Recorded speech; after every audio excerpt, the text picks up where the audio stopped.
What did you do with your social life? Where did you go? This is a matter for shame and regret, actually. I spent a good deal of my social life socialising in a common room called the radio room, which was across the corridor from the bar in the village. And there was a great big group of us who, in different combinations, spent a lot of time drinking coffee and listening to Radio London. Radio London is the sound of my time at UEA. It was only existed for those 3 years, and then they took them off the air, didn't they, in the pirate radios, in 1967.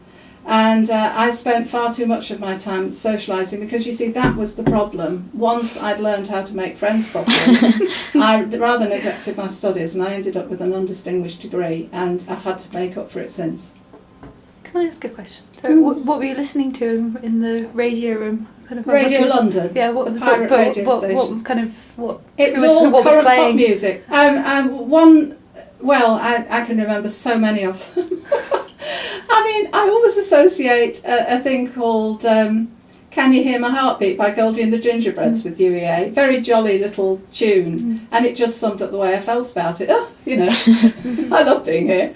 And I remember Silence is Golden, because that was the thing that was, I think, #1 in the charts probably, when I started going out with my husband, which was literally the Easter holiday before finals.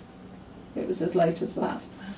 And we sort of thought, oh, there's our tune, kind of thing. I don't suppose he remembers that, but I do. The culture was built around the radio room.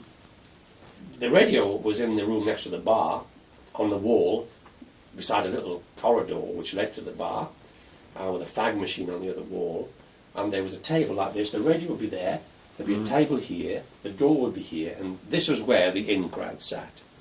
And they sat there, being mostly English and European studies, all day, from about 11 o'clock in the morning till 8 o'clock at night, smoking and playing cards.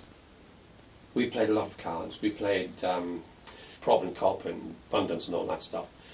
In the end, we ended up playing 3-card brag for quite high stakes. You played for money? Only the hearts for pennies, hearts, okay. and stuff like that. But then we started playing brag, and that was serious. And we had 1 or 2 people around who were desperate. I mean, I had a friend, he used to go 5 shillings blind. Now, I had £2 a week to live on at that time. So